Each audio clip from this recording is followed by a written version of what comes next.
I'm not one to complain about officiating, but Friday nights was atrocious. Your Locked On Capitals, your daily podcast on the Washington Capitals. Part of the Locked On Podcast Network. Your team every day.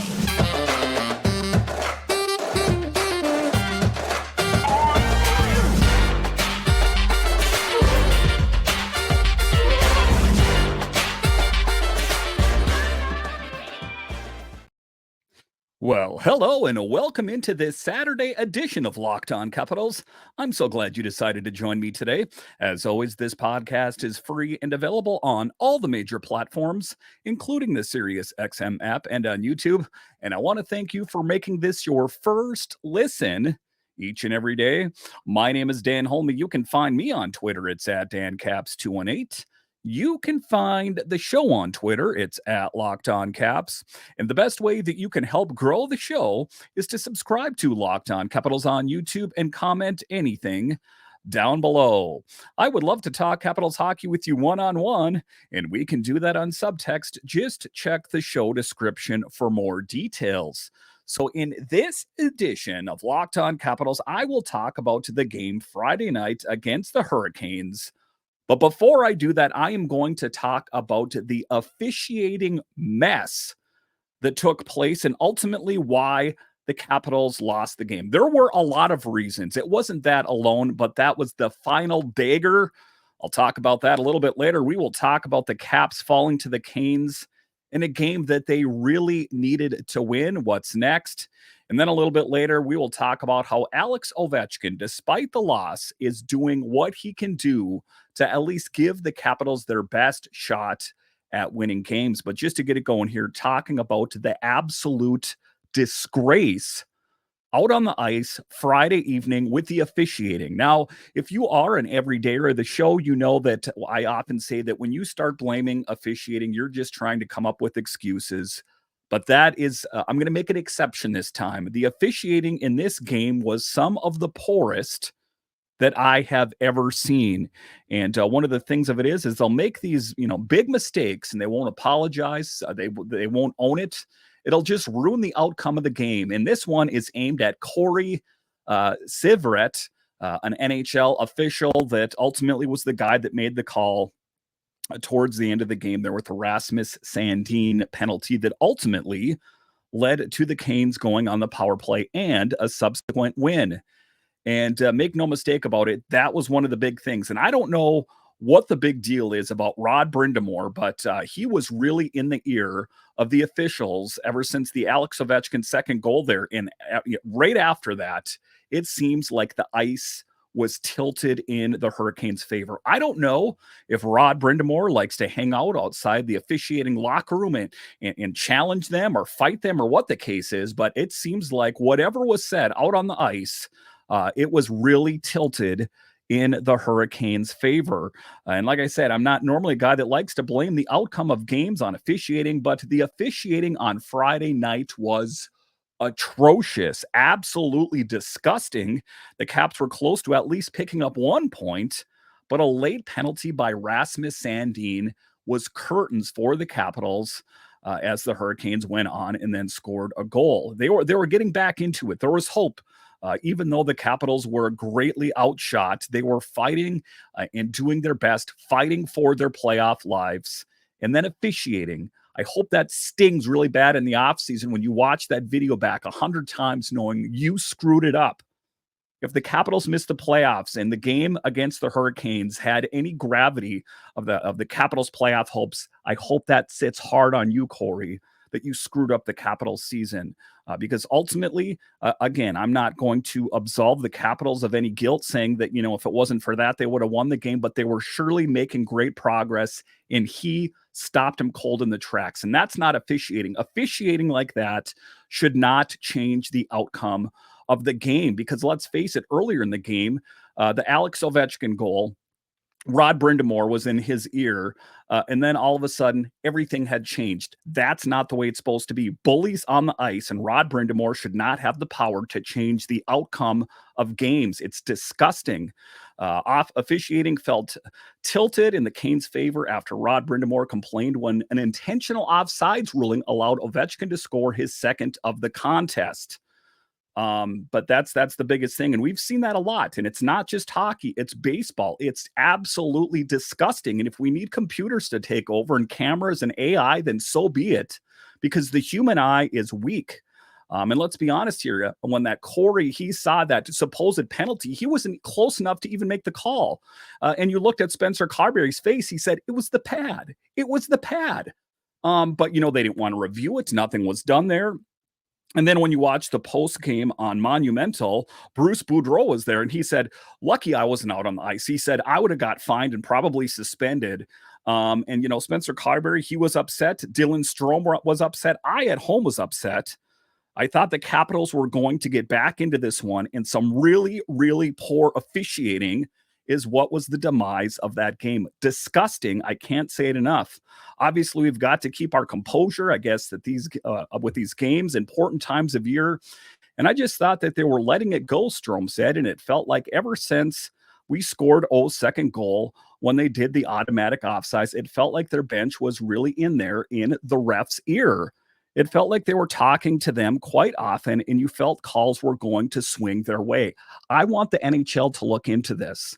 I want the NHL to look into what is going on with this. It's absolutely disgusting. A game that had such great impact for the Capitals was swayed by some poor officiating. I am absolutely disgusted, and ultimately why I didn't do a show last night. I was too upset about the whole thing.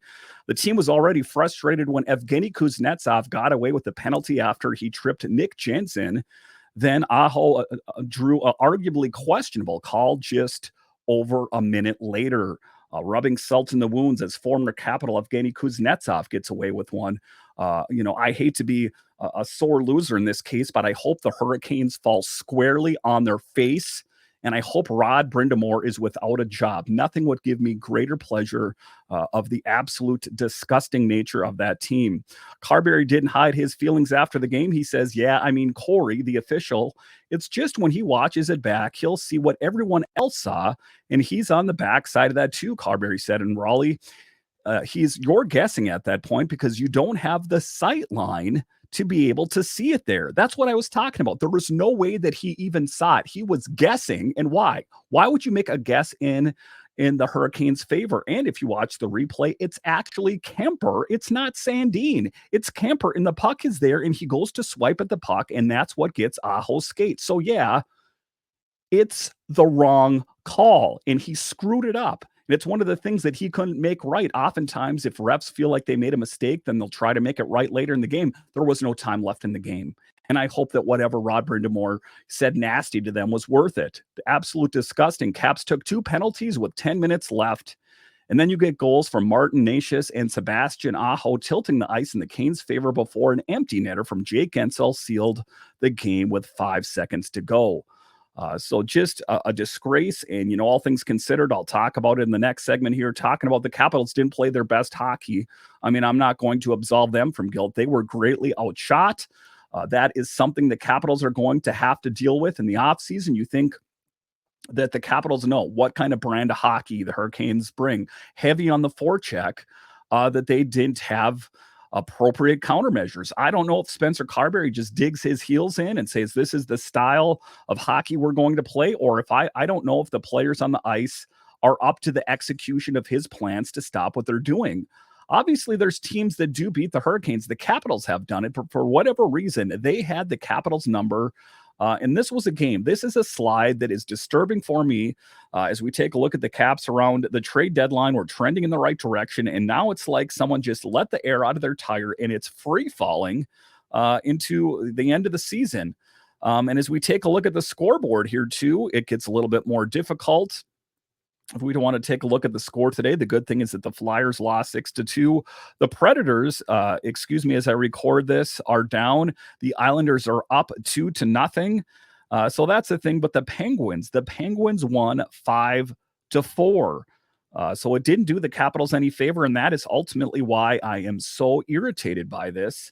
Is just you got it wrong and you didn't own it. There's no apology because God forbid these guys are going to say, "Hey, I blew it," because then they would know that they screwed the game up for the team. But that is going to something that's going to weigh heavy on him in the offseason, or probably did shortly after the game, because I think he knew in his heart of hearts he screwed it up for a team that is fighting for their playoff lives. Listen, the Hurricanes now, they could have afforded to lose a game. The Capitals have a little margin for error. Just disgusted by the whole thing. And I hope that he learns a lesson, or maybe he can just learn that maybe officiating is not for him. I know he's a former player, but just botched the whole thing.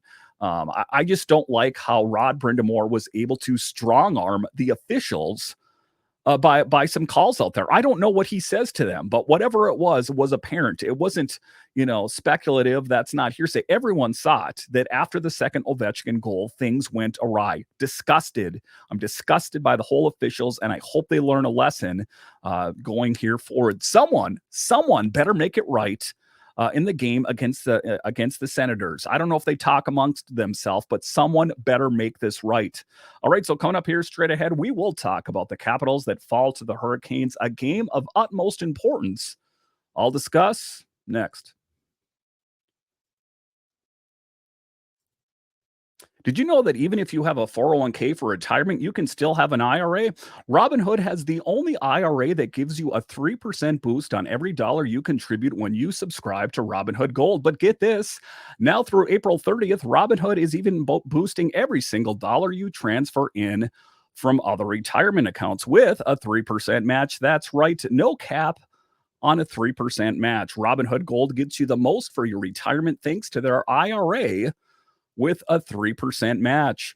This offer is good through April 30th. Get started at robinhood.com/boost. Subscription fees apply. And now for some legal info. Claim as of Q1 2024, validated by Radius Global Market Research.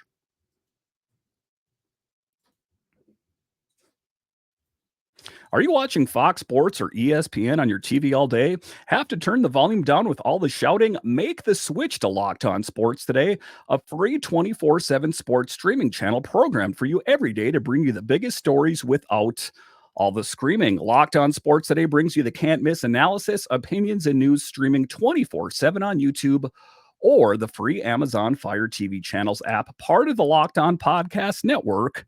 Your team every day. All right, welcome back into this edition of Locked On Capitals, part of the Locked On Podcast Network, your team every day. So in the first segment, I was hard on the officiating, but the Capitals themselves did not play their best hockey. These games are must-win games, and that is something that loses meaning when you lose games that you must win. And ultimately, you're then still talking about the playoffs, but their playoff hopes are getting smaller and smaller and smaller. It's difficult, and they have a game tomorrow, Sunday, against the Ottawa Senators, a bit of a mixed bag team. You don't know what team you're going to get. There's been times that the Capitals have had a hard time with the Ottawa Senators. So to go in there cocky and say that this is going to be an easy one would be the wrong attitude to have. You have to treat every team that you play here for the duration as the biggest threat out there and apply the most pressure that you possibly can so you can pick up the win. Keep going, keep going. I don't care if you have a 5-goal lead, keep going because that's what is at stake here. The Capitals have struggled offensively, getting shots. I feel like a broken record when I do this podcast. The last week here or so, the Capitals drastically get outshot. I don't know what changed. It was around the trade deadline that it seems like they were crashing the net, making good on rebounds, second and third opportunities. But for whatever reason, I don't know if this team is gassed. I mean, Tom Wilson looked gassed. I know he played a lot of minutes, but he looked tired. I think that, just talking about the Hurricanes, it was one of the games out there that really was difficult for the Capitals. They had a hard time with a team that had a lot of offensive firepower. But taking a look at the game here, despite an 0-4-1 record in their last 5 games with 6 contests left, the Caps are still in the hunt. Remaining games: Ottawa, Detroit, Buffalo, Lightning, Boston, and the Flyers. But it's tough. The Capitals' losing streak continues to 5 games. The agony of defeat is what comes to mind. The guy falling down the ski jump on ABC Wide World of Sports is what comes to mind. That this team that was rallying all of a sudden just lost gas. And that's the only thing I can say, that the Capitals have lost gas. They've lost focus. They cannot keep up with these young, quick, skilled teams. And I understand that the Hurricanes are not one of the younger teams. There's quite a bit of young players, but they're not one of the youngest. Like the Buffalo Sabres, they're a very young team. But Rod Brind Amour has that team dialed in. Heavy on the forecheck. They don't give up a lot of opportunities. And the Capitals seemed like they were taking on water. It seemed like they had a paper bag pulled over their head and they were flailing, trying to get at their aggressor. It was awful. And, it's kind of hard hockey to watch here at the end of the season, as I thought for, a chunk of it here, that they had the playoffs on lock. The Caps were outshot 45-16. That is also disgusting. What is going on? Something needs to change. And again, this isn't even open for debate anymore. This team is getting outworked handily. If you ever had any questions out there, if you want to continue to go forward with this lineup, I think a lot of those questions have been answered in these last 5 games. Outworked. I could summarize the last 5 games with just that. Outworked. If I want to add another word to that, I would say outshot. It's 2 words there, but you know what I'm talking about. That is how I'm going to describe how this team is playing. Outworked, outshot. It's just been difficult. They also out-attempted them 73-26 during 5-on-5 play, where Carolina ended with a 68.2 scoring chance and 65.3 of expected goals. And going into the game, I had reservations like, Darcy Kuemper's in there. What are they doing? This is a game of great importance, and you're putting Darcy. Hey, put all that aside. I'm hard on people. I also have to give him praise. Darcy Kuemper was engaged. He played a great game. This was vintage Darcy Kuemper, and he did his best. So I don't think that if Charlie Lindgren was in there, they would have won this game. I really don't. I think that Darcy Kuemper really played a great game and made the saves that he had to save. There was no real shots out there, or goals rather, that I thought he should have had that one. All things considered, Darcy Kuemper, I think, played a good game. Kuemper stopped 41 of 44 shots, 30 of them in the first 2 periods alone. That's what I'm talking about. It's difficult. Something's going to have to change. It's not a Spencer Carbery thing per se with me. I think that he is a good coach. It wasn't too long ago that we were talking about him being a finalist for the Jack Adams Award as one of the coaches of the year. I just think that, he's going to have to revise his game plan in the offseason, that it's just not working, or it's not the right guys on the ice to get his work done. It's just they're too old, or their skill set's not high enough. I don't know. Someone from YouTube said that this team pretty much is a lot of generalized 3rd and 4th liners. Alex Ovechkin, Tom Wilson. Okay, those are, diamonds in the rough. And then you take a look at the defense. It's John Carlson, Faravari, Rasmus Sandin. But then the rest of it, as you go down from there, it's tough. So there are some good pieces on this team, but this team needs more great pieces. Think of the offensive firepower that the Toronto Maple Leafs have, the Edmonton Oilers have, those teams that just seem to just have unlimited weapons, that it keeps going back to Alex Ovechkin setting up from his office, or Tom Wilson. We've seen glimpses from McMichael and LaPierre, but nothing of that magnitude. The Capitals need something of that magnitude if they want to keep pace with this young, changing NHL. It's just real apparent. Not bad for a guy that hasn't started, Darcy Kuemper, since March 22nd. Talking about it again, the late penalty on Sandin was totally botched and was one of the factors that led to the Capitals' loss. The Caps had a hard time getting any momentum going against Hurricanes' heavy forecheck. Dylan Strome picked up 2 assists, and Beck Malenstein led Washington with 4 hits. Part of it is too, is that this team for the longest time, I would say for years, the reputation, it hasn't been this last couple of years, is an extremely physical team, a team that was feared around the NHL because of their physicality. There was a lot of tough guys on this team over the years.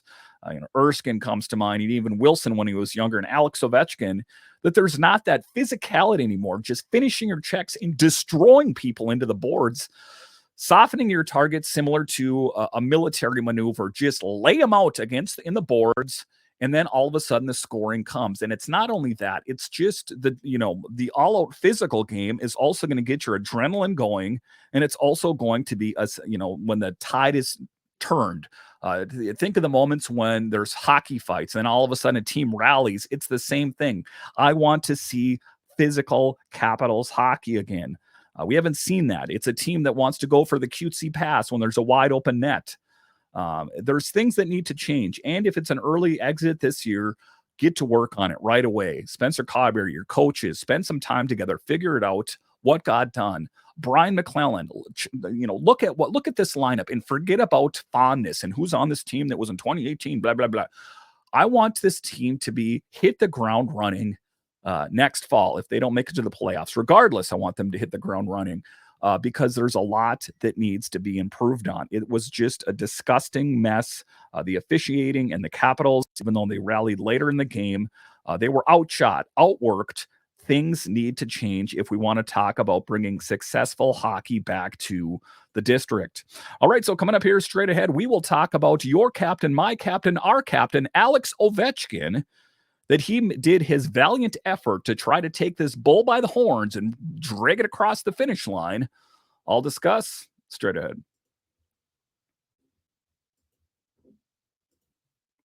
Passion, drive, and patience. The formula for winning championships is also what keeps your ride or die alive.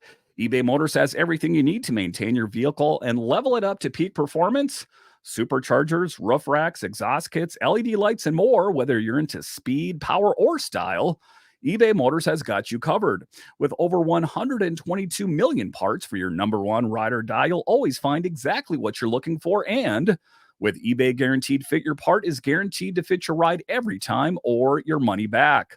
Because with eBay Motors, you're burning rubber, not cash, with all the parts you need at the prices you want. It's easy to make your car the MVP and bring home the huge wins.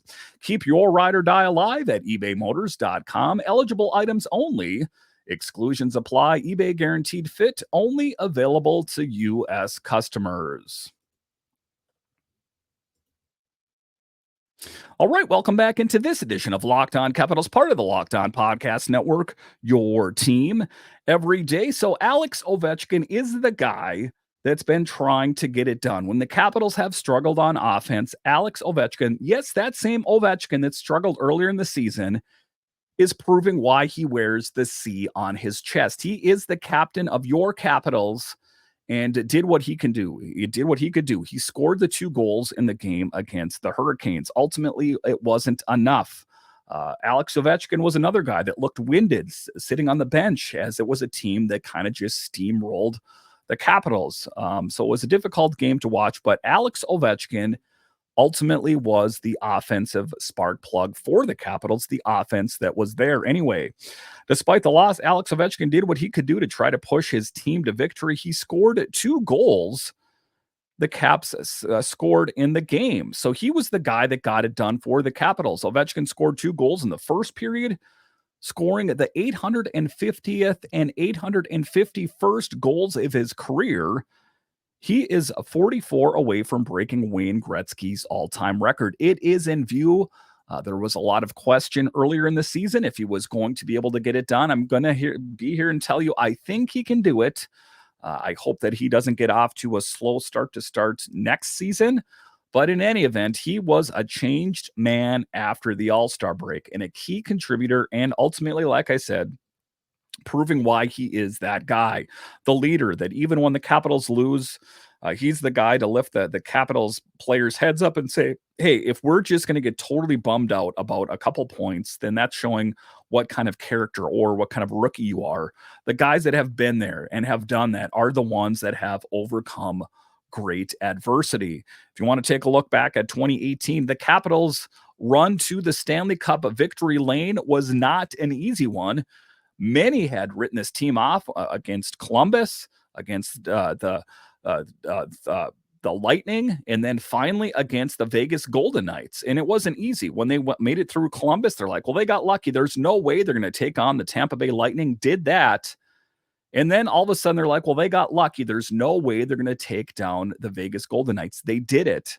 And it was a team binding together. And even back then, it wasn't a team of, exclusive all-stars. It was, kind of a ragtag group of players. I mean, you still did have Ovechkin and Wilson and those kind of players back then. But it's none of these, super echelon all-star players like you see with the Golden Knights or with the Oilers or the Maple Leafs, these recognizable names, even if you aren't a hockey fan, that in any event, you take a look at the Capitals, it isn't easy. And what Ovechkin is trying to tell his players, the guys that have been there, the young players on the team, is that you can't concentrate on failure, or failure will continue. You will start to project failure. So if the season ends early, it doesn't matter. If you have a positive attitude or a negative attitude, you have your best chance at doing things well if you have a positive attitude. And we've seen that with Ovechkin. We saw that with Anthony Mantha. We've seen that with different players, that if you get in the right mindset, good things will happen. The Capitals are down, but they're not down and out. Not yet anyway. They really have to kind of batten down the hatches and just keep their eyes on the prize and concentrate on their next opponent, which is the Ottawa Senators. Taking a look at the schedule here and who the Capitals face next, it's not going to be easy. The Senators, again, if I'm going to generalize and say an easier one next, that would probably be it. But then they take on the Red Wings, which have given the Capitals fits. The Sabres on Thursday, which we saw what they did here recently. The Lightning have won quite a few Stanley Cups. The Bruins, one of the best in the National Hockey League, the best at points there. I think they still are the best right now. And the Flyers, who are in a dogfight to stay in it. John Tortorella pushing the buttons, pulling the strings, doing the unthinkable, getting the Flyers in contention for the playoffs when this team was perceived to be just a wild card team at the end of the day. So quite an accomplishment for him on that team. And all things considered, the Capitals are just going to really have to do what they can do to try to win these games down the stretch. Because you take a look at the teams in the Metro, the Rangers, they have it on lock. They have 108 points. The Hurricanes, 103. So it's just a difficult thing taking a look at it. The Bruins, 107.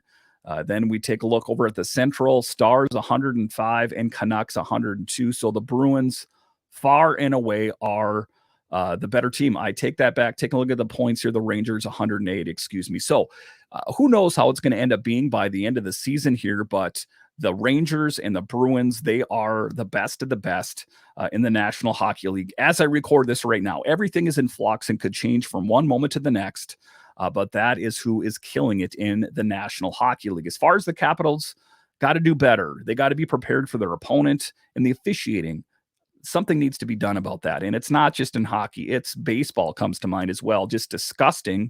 If you take a look at balls and strikes, there's no reason that can be called with a computer, cameras, that kind of thing. In any event, we hope the Capitals can find a way to rally towards the end of this season. It's a long shot. I'm not going to lie to you, Capitals fans. It's a Hail Mary pass, and I don't know if there's a wide receiver open here. We really hope that it is the case, as the Capitals showed such promise around the trade deadline, that we hope that it wasn't just fool's gold and a mirage. All right, once again, I want to thank you for joining me on this edition of Locked On Capitals, your only daily year-round podcast covering the Washington Capitals. And I want to thank all of you that listen on the audio side and watch this on YouTube. You are ultimately what makes this show successful. When you're done here, head on over to Locked On's 24/7 streaming channel, available on YouTube or the free Amazon Fire TV channels app. All right, once again, I want to thank you for joining me on this edition of Locked On Capitals, part of the Locked On Podcast Network, your team every day. My name is Dan Holme, and I'll talk to you again next time.